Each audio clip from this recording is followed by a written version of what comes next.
At 66, Nikki Sixx, the creative soul behind Mötley Crüe, is no longer the man smashing guitars on stage or screaming into a sea of thousands like in his glory days. Yet behind the dazzling lights and the songs that once ignited the world of rock lies a story so dark it's almost unbelievable. The journey of an abandoned child, a heroin addict who was clinically dead for 2 minutes and came back to life only to confront the ghosts of his own past. This is not merely the story of a rock legend. It's a confession about darkness, redemption, and the staggering price of fame. Nikki Sixx once touched the gates of hell, not on stage, but in locked rooms where he wrestled with loneliness, hallucinations, and himself. And from those ashes, he was reborn as a father, an artist, and a survivor. Yet perhaps the most tragic part of Nikki Sixx's life is not that he once died, but that he must go on living with the memories that refuse to fade. A story of downfall, atonement, and resurrection, one you won't be able to turn away from. Nikki Sixx was born on December 11, 1958, in San Jose, California, carrying a name as long and heavy as his childhood itself: Frank Carlton Serafino Feranna Jr. From an age too young to understand what broken meant, he was already living inside it. His father left when he was just 3, abandoning a young, beautiful, but deeply unstable mother, Deanna Richards, who kept chasing love in the arms of different men. They came and went, each taking with them the fragile sense of trust of a boy still trying to understand what a family was supposed to be. When my dad left, he didn't just walk out the door, he walked out of my story, Nikki once said in the first 21.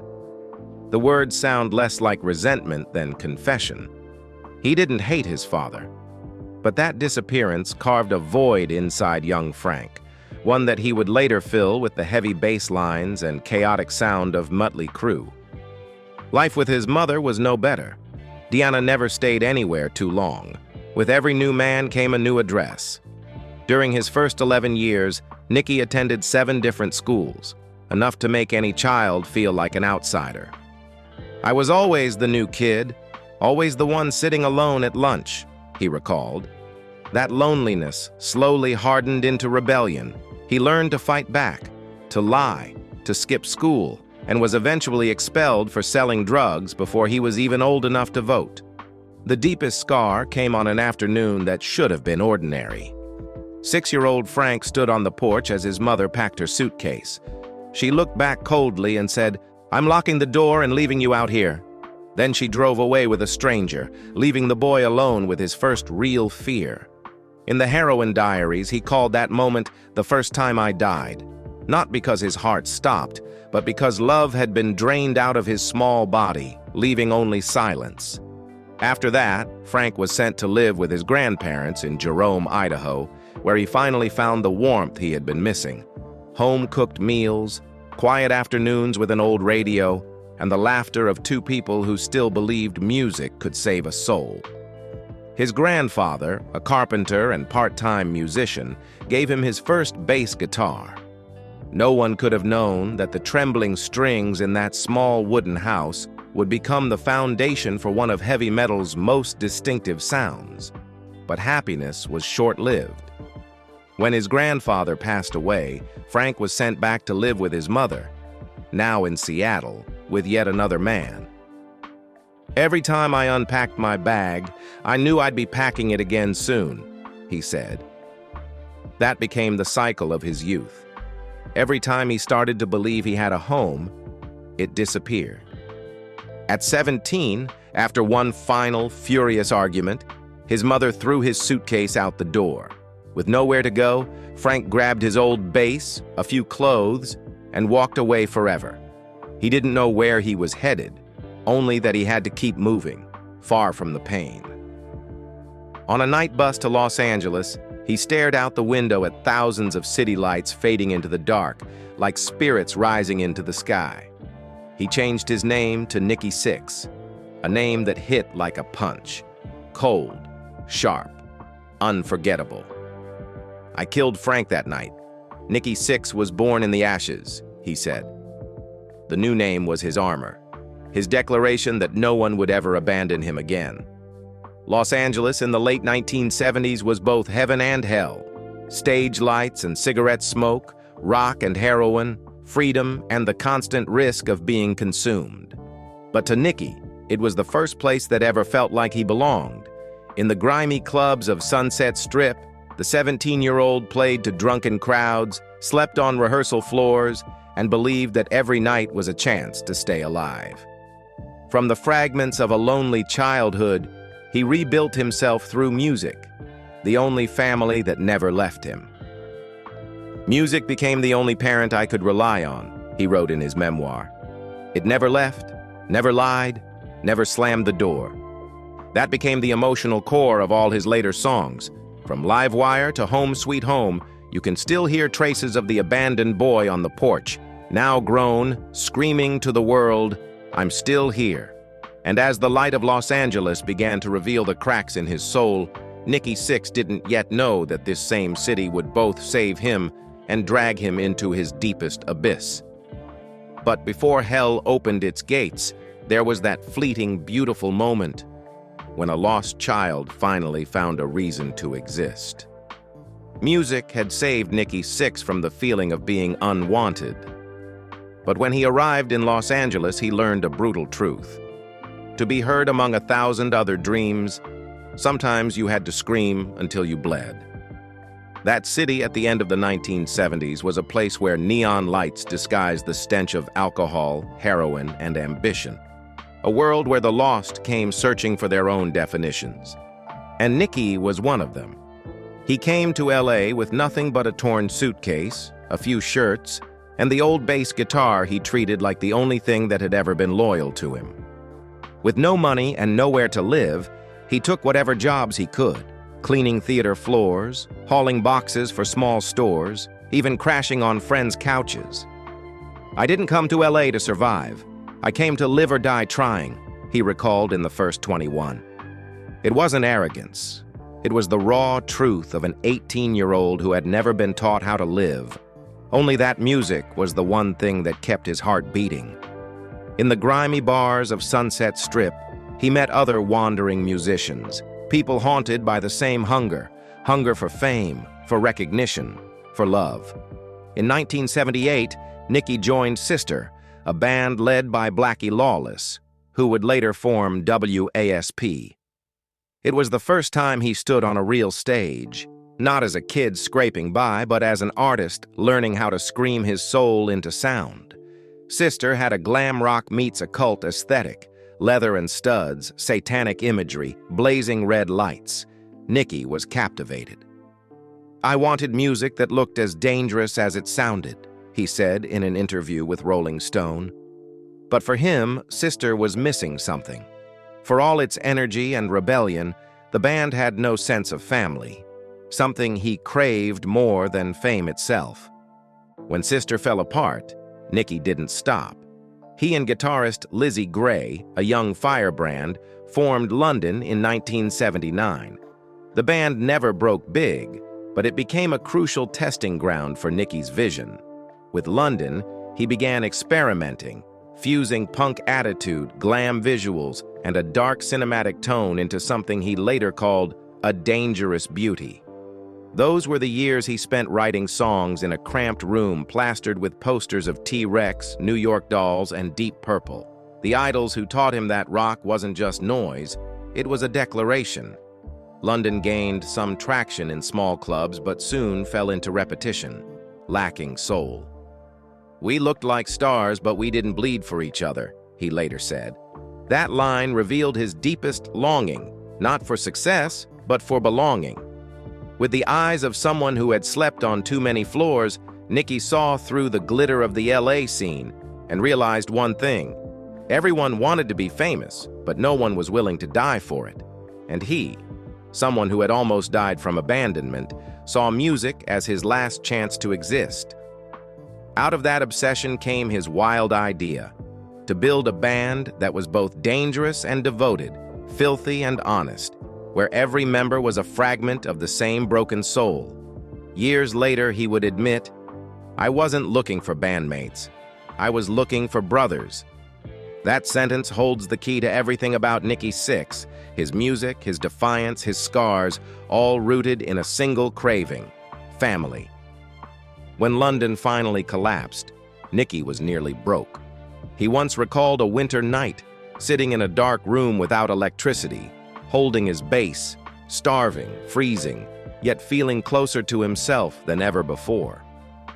"I had nothing left to lose. That's when you're the most dangerous." And in that moment, surrounded by failure, he understood the one thing that still survived: his hunger to live. And then, as if fate had heard his silent cry, Los Angeles began sending him others, men even crazier than he was. Together, they would write one of the most explosive chapters in heavy metal history.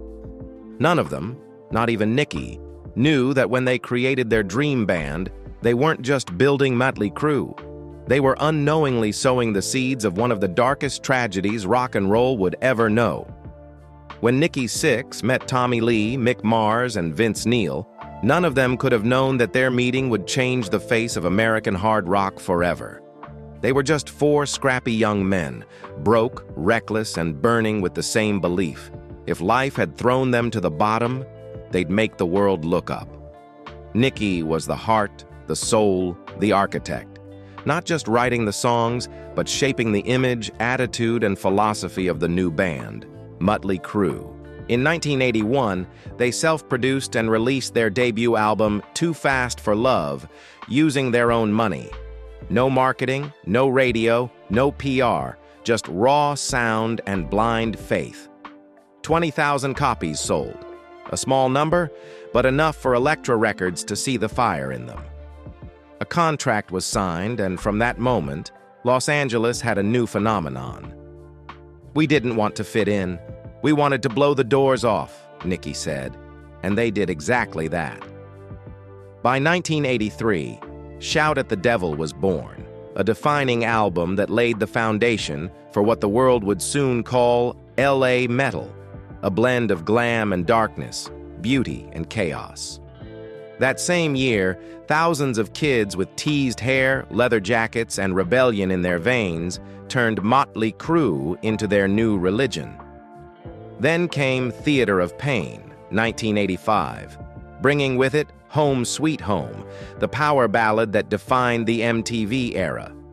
No longer just wild guitar-slinging outlaws, they became global icons, a band that blended genuine loneliness with the artificial glow Hollywood craved. Nikki wrote, "I wrote Home Sweet Home when I was homesick for a home that didn't exist." The line captured the core of his conflict: a man longing for love, yet finding family only in music. Girls, Girls, Girls, 1987, followed, a living postcard of excess. Money, drugs, women, and decadence swirled together in a storm that had no exit. It was also when Nikki began to fall from the very glory he'd built. On December 23, 1987, after partying with friends including members of Guns N' Roses and Rat, he shot up heroin and died for 2 minutes. Paramedics revived him with a syringe of adrenaline straight into his heart. Nikki woke up in the hospital, cursed at a cop questioning him, then walked out, shirtless, in leather pants, catching a ride home from 2 fans who had just heard on the radio that he was dead. In the heroin diaries, he wrote, "They said I was dead, but I woke up pissed off. Maybe death just wasn't ready for me." From that near death came Kickstart My Heart, a song about being shocked back to life. Every time it's performed, when the guitars roar, fans aren't just hearing music, they're hearing a heartbeat that once stopped. Then came Dr. Feelgood, 1989, produced by Bob Rock, a sonic declaration of perfection. Raw, razor-sharp, yet pulsing with life. It hit #1 on Billboard, sold millions, and crowned Mötley Crüe the biggest rock band in the world at the close of the 1980s. Nikki Sixx had become the symbol of rebellion itself, living fast, playing hard, and daring to go further than anyone else. But the brightest lights always expose the deepest cracks. While the world saw legends, inside Nikki, there was only darkness. Addiction dragged him back night after night. Hallucinations convinced him the police were surrounding his house. "I used to crawl into my closet with a gun and a needle. That was my safe place," he wrote. Meanwhile, the band began to fracture. Success had made them rich, but it also made them strangers. Nikki, the man who built the empire, had become its prisoner. "I built the machine, and then it started eating me alive," he confessed. And as Mötley Crüe entered a new decade, standing on the summit of fame, the machine was already bleeding from within. Nikki Sixx was no longer leading a dream. He was being devoured by it. No one could have imagined that the man who wrote "Kickstart My Heart," an anthem about resurrection, would soon experience another kind of death, slower, quieter, and far more devastating: the death of the soul. After Dr. Feelgood, Mötley Crüe weren't just successful, they defined success. But behind the triumph, the world of music was shifting. When grunge rose from Seattle, Nirvana, Pearl Jam, Soundgarden, the leather pants, big hair, and glossy guitars of the 80s suddenly looked like relics. Mötley Crüe, the child of Nikki Sixx's pain and defiance, began to lose its footing. By 1992, Vince Neil left the band after growing conflicts. Without his familiar voice, Nikki had to rebuild Crüe from ashes. They brought in John Corabi, a bluesy, gritty singer, and released the self-titled Mötley Crüe, 1994. Musically, it was strong, hard, heavy, mature, but it sounded out of place in a decade obsessed with raw truth instead of glam spectacle. Critically praised, commercially, it flopped. Nikki later admitted, "We were making great music, but we were ghosts in our own time." It was his hardest professional fall. A new generation had taken over, and Crüe, once gods, now stood like dusty monuments, admired but no longer worshipped. Still, Nikki refused to surrender. He brought Vince Neil back, and together they released Generation Swine, 1997, an uneasy hybrid of industrial noise and glam nostalgia, trying to find relevance again. But the album was fractured, half rebellion, half regret, mirroring Nikki's own state, a man torn between past and present, trying to remember who he really was. In 2000, they released New Tattoo, an attempt to resurrect the old 80s fire. Yet tragedy struck again.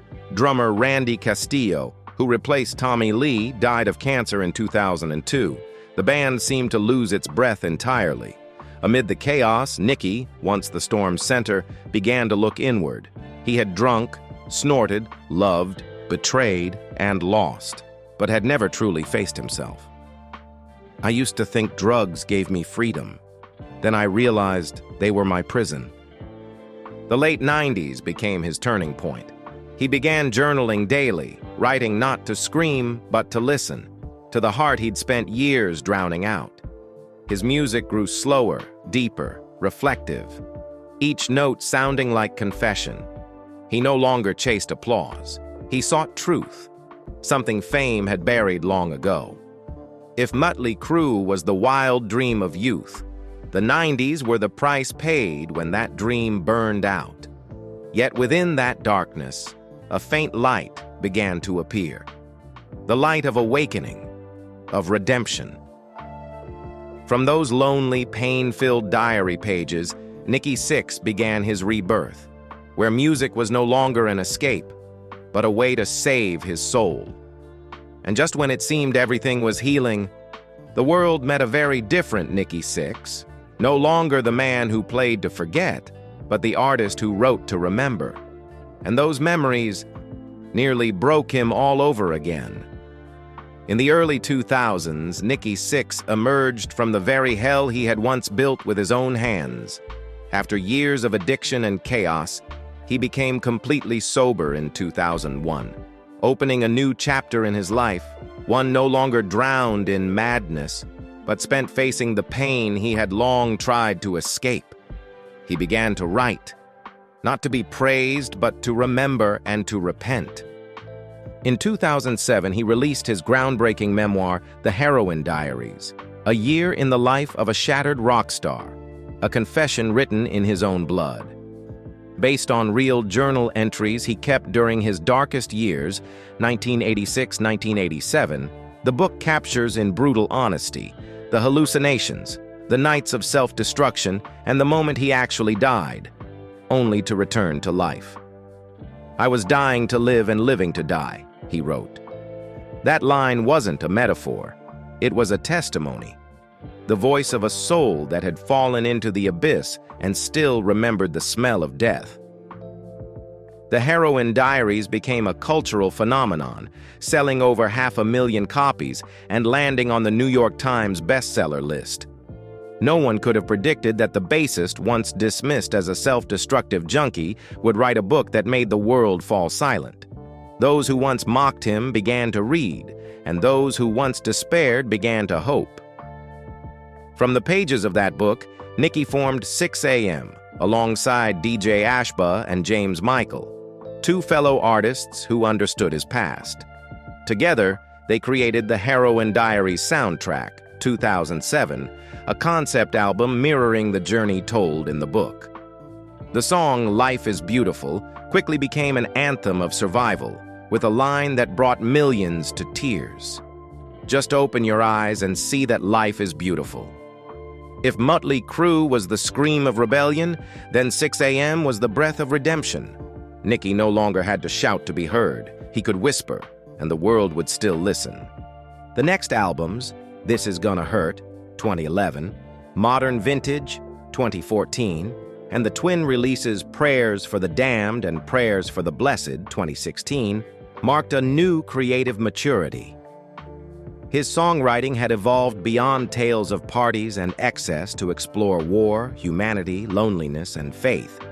In This Is Gonna Hurt, he wrote, "You can't save the world until you save yourself." It wasn't just a lyric. It became the compass for the rest of his life. In 2008, Nikki reunited with Mötley Crüe, carrying with him a different kind of fire, calmer, wiser, and more grounded. Their album Saints of Los Angeles burst with classic Crüe energy, yet radiated the spirit of rebirth and redemption.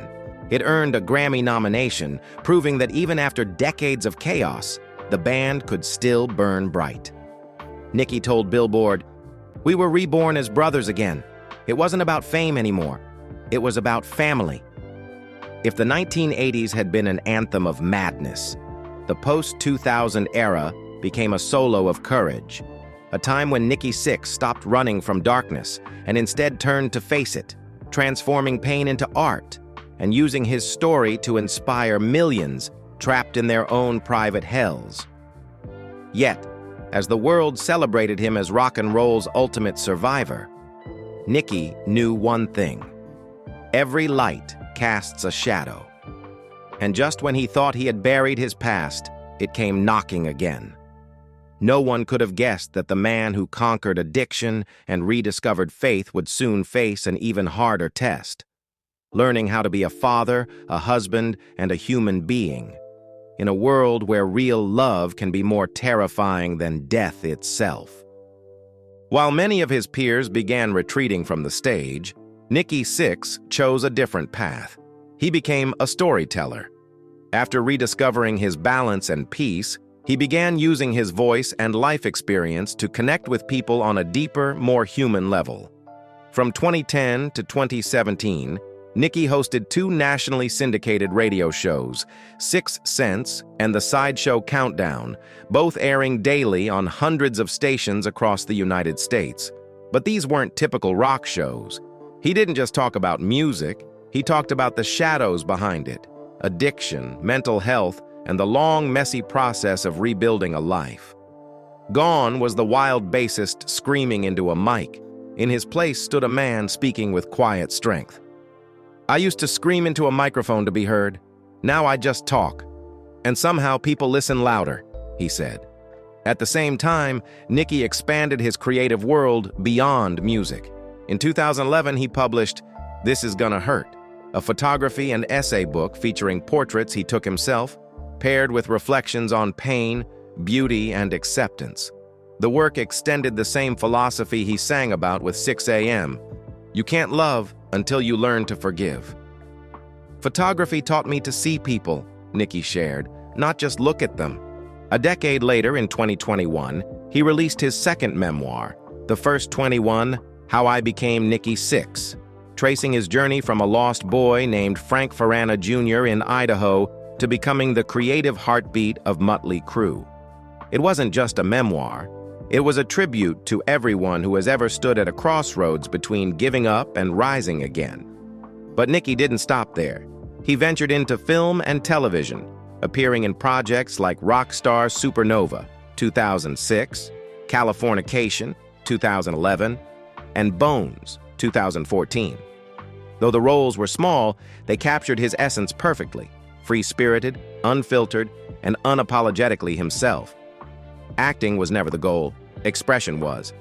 Nikki Sixx proved that art could take any form, as long as it remained true. Then came 2019, the peak of what could only be called his cultural rebirth. Netflix released The Dirt, the long-awaited adaptation of Mötley Crüe's infamous memoir. The film exploded into global popularity, catapulting the band, once thought to belong to history, back into the cultural spotlight. Within weeks, Mötley Crüe's Spotify streams skyrocketed by over 350%, and songs like Kickstart My Heart and Home Sweet Home found new life in the headphones of a generation that hadn't even been born during the band's heyday. In a moment of reflection, Nikki said, "It's strange. We wrote those songs to survive our youth, and now they're helping another generation survive theirs." At an age when most rockers choose silence, Nikki Sixx kept speaking, through sound, through words, through images, and through the scars he never tried to hide. From a lost boy, he had become a guide, a voice for those still wandering in their own darkness. And yet behind the books, the broadcasts, and the bright lights, Nikki remained the same soul who had once been abandoned. Only now, he had finally learned not to abandon himself. And just as life seemed to settle, when peace at last felt possible, destiny opened another unexpected chapter. The man once haunted by loneliness would discover what true love really meant, at nearly 50 years old. If Nikki Sixx's career was a symphony of rebellion, then his love life was a tragic requiem, where the crescendos always seemed to end in silence. And among all the women who passed through his life, Vanity, the woman of 1987, was the one who changed its entire direction. Vanity, born Denise Matthews, was a singer, model, and actress discovered and mentored by Prince. She was beautiful, wild, and irresistibly magnetic, the kind of woman who could make a room lose gravity just by walking in. When Nikki met her, both were at the height of fame, and both were free-falling through addiction. They shared one devastating truth. Neither of them really wanted to be loved. They were simply searching for someone to collapse with. In his memoir, Nikki wrote, "We weren't in love. We were in need. They got engaged in 1987, shooting heroin together in dimly lit rooms, escaping reality through music and hallucinations. It wasn't a relationship. It was a storm." Nikki later recalled nights without sleep, fights at dawn, and moments when he'd throw her out, saying, "She got crazier than me." After they broke up, Vanity continued down a dangerous path. In 1994, she overdosed so severely that her kidneys failed. Near death, she claimed to have seen the darkness swallowing everything. When she awoke, she walked away from fame, found faith, and became a Christian evangelist preaching salvation. When Vanity died in 2016, Nikki wrote one short, haunting sentence on Twitter. "Sometimes God gives us angels, even if we meet them in hell." It read like a late apology, because deep down, Vanity was the mirror he could never look away from, radiant and destructive, beautiful and burning, consuming herself just to shine. After Vanity, Nikki thought he understood love and loss, but fate wasn't finished with him. What awaited him next were not fleeting addictions, but marriages that looked stable until they broke apart in silence. And just when he thought he'd escaped the ghosts of his past, he found himself in a new kind of loop, where love became a battlefield and marriage became the hardest test for a soul that had already died once before. In 1989, at the height of Mötley Crüe's fame, Nikki married Brandy Brandt, a Playboy model and the cover girl of the October 1987 issue. With her bright smile, classic American beauty, and belief that a man can change, Brandy walked into Nikki's life like a flash of light. They had 3 children together, Gunnar, Storm, and Decker, names that felt like reflections of the chaos inside their home, thunder, tempest, and the waves that never rested. Nikki once admitted, "I wanted to be a father so bad, but I was still acting like a lost kid." Their marriage was a ballad, beautiful in the beginning, but collapsing at the peak. Nikki was still drowning in drugs, lost in endless tours and nights where he couldn't remember which city he was in.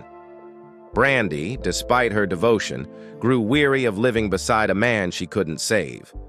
Slowly, they drifted apart, and by 1996, their marriage ended quietly.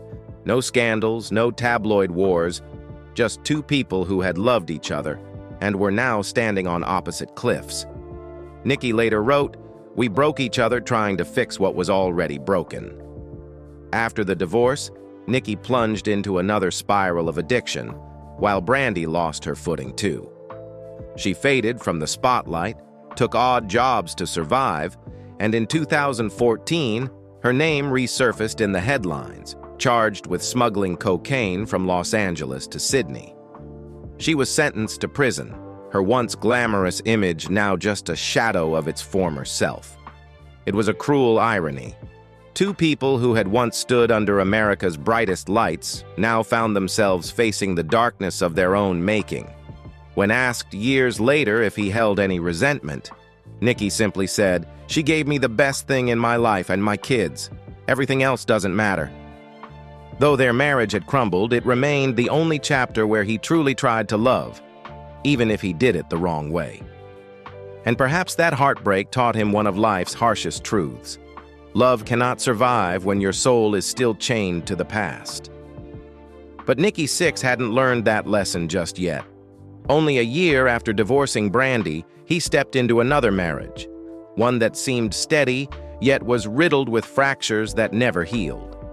And this time, the tragedy didn't come from drugs or fame, but from something far more painful.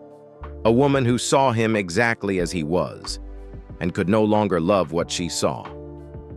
In 1996, just a month after divorcing Brandy Brandt, Nikki Sixx married Donna, the stunning actress from Baywatch.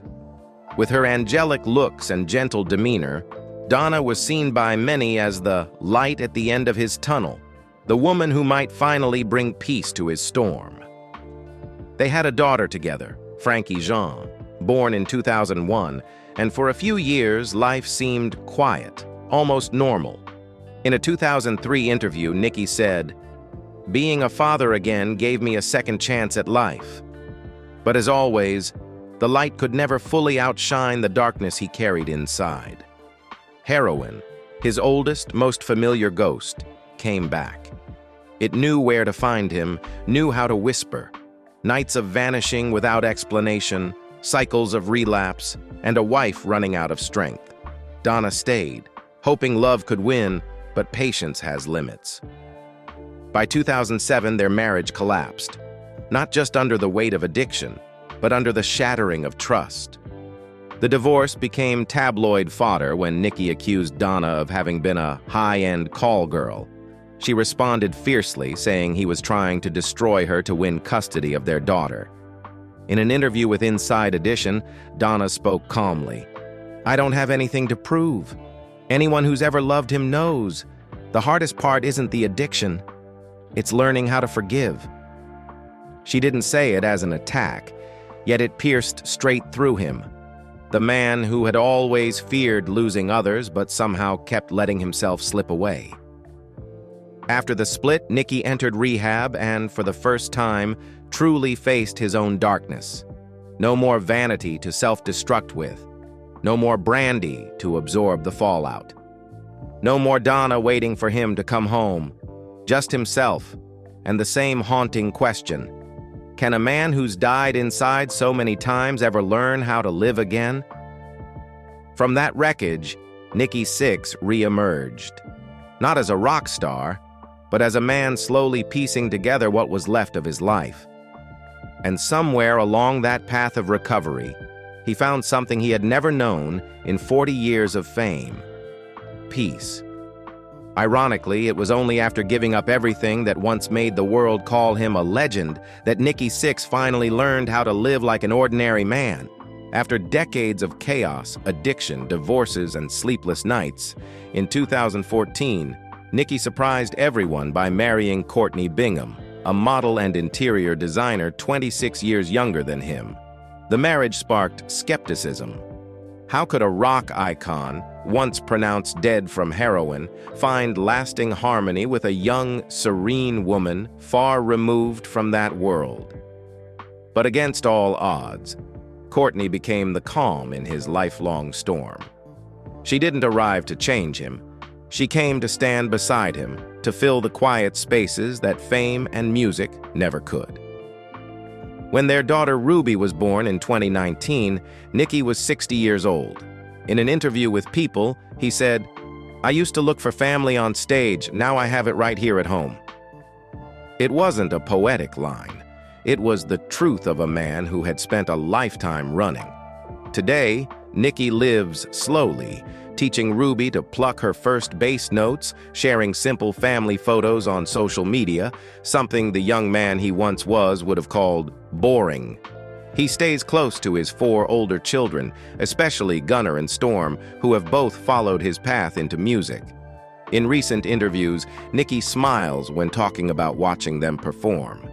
It's like seeing a better version of yourself, one that survived. Courtney has been more than a wife.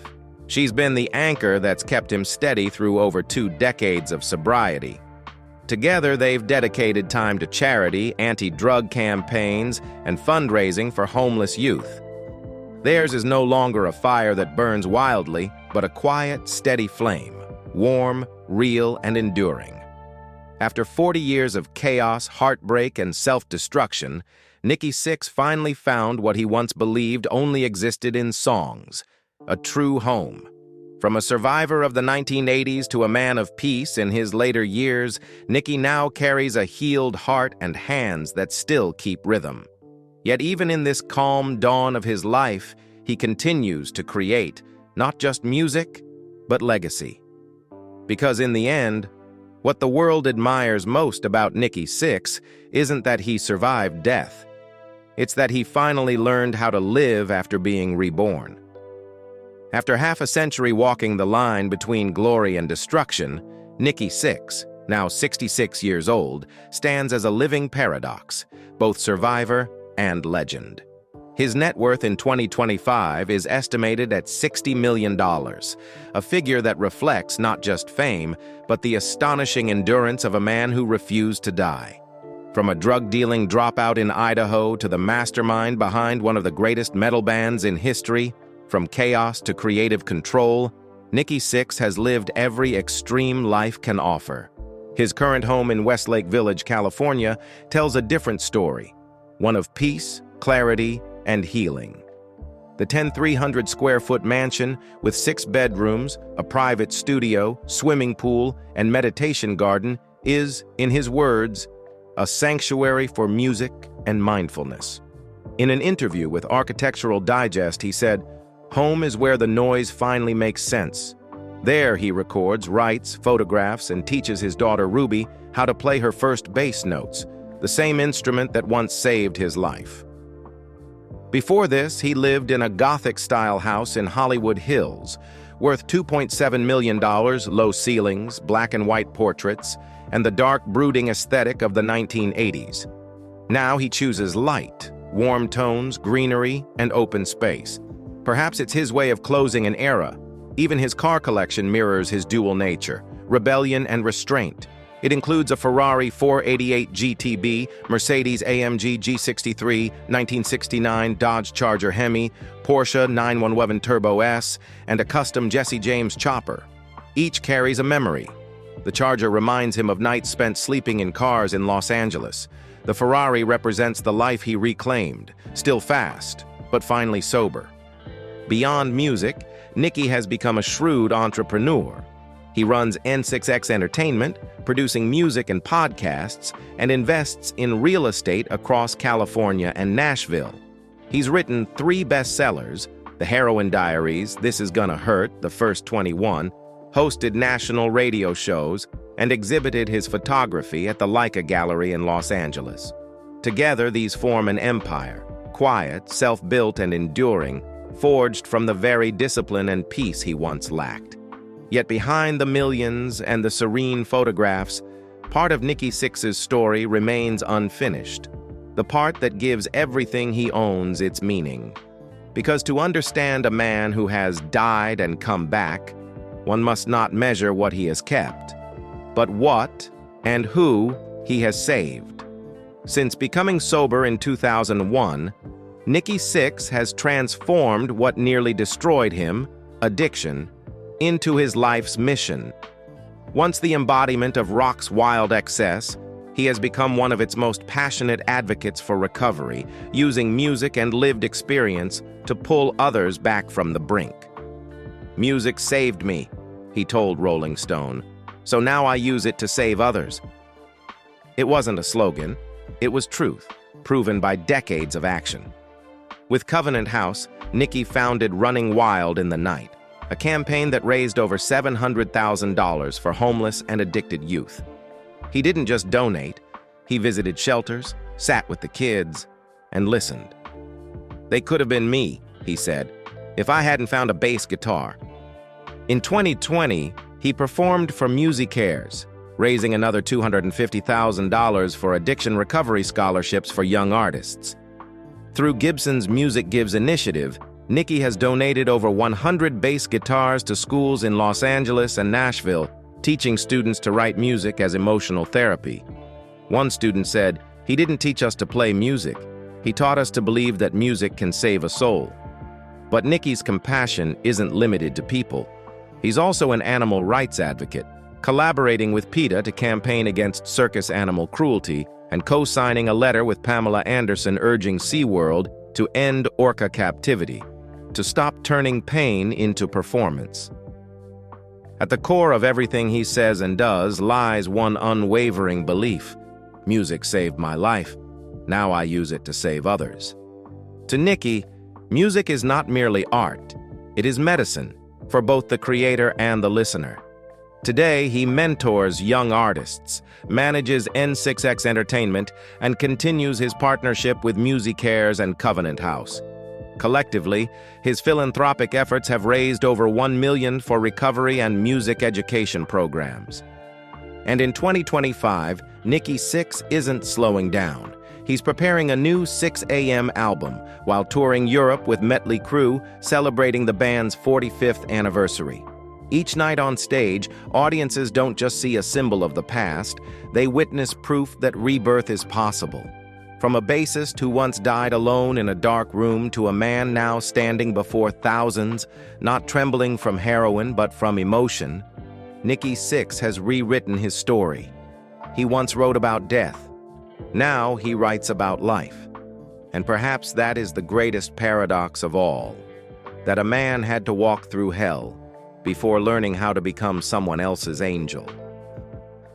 In a world of rock that never stops shifting, Nikki Sixx remains one of its rare constants, a pillar of defiance, discipline, and devotion.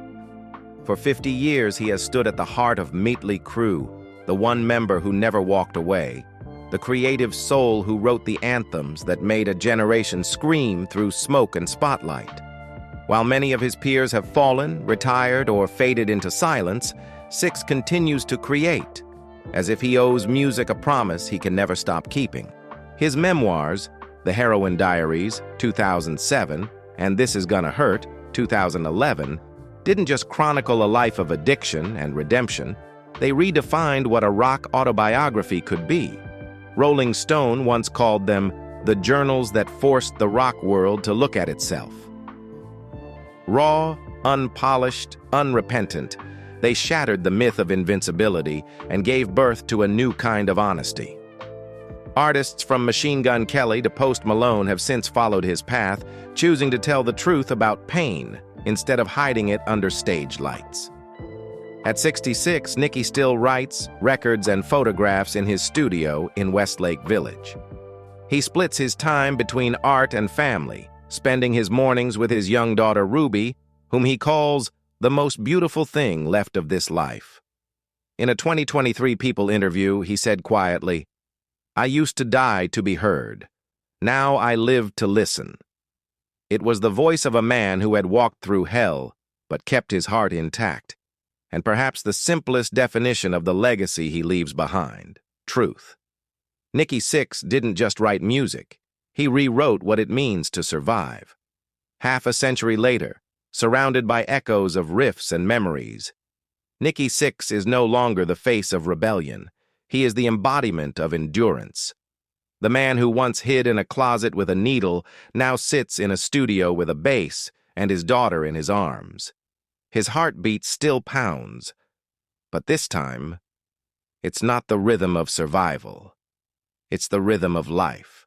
Gone are the explosive stage acts and the endless parties. The Nikki Sixx of today chooses a quieter existence, yet in that quiet, there's still a familiar sound. The steady pulse of a man who faced death more than once and now treasures every breath bought with his past. What makes Nikki Sixx extraordinary isn't that he once ruled the heights of rock and roll. It's that he had the courage to rise again from the ruins. In a world obsessed with fame, he speaks instead of fear, fragility, and faith, all stitched back together by love. That, perhaps, is the most enduring legacy of all, one no stage, no record, no award could ever match. If you've ever believed rock was only noise, listen to Nikki Sixx's story, because sometimes the quietest resurrections play the loudest songs. And if his journey moved you, share your thoughts below. And don't forget to like, subscribe, and stay with us as we continue exploring the lives of those who turned pain into music, and music into a reason to live.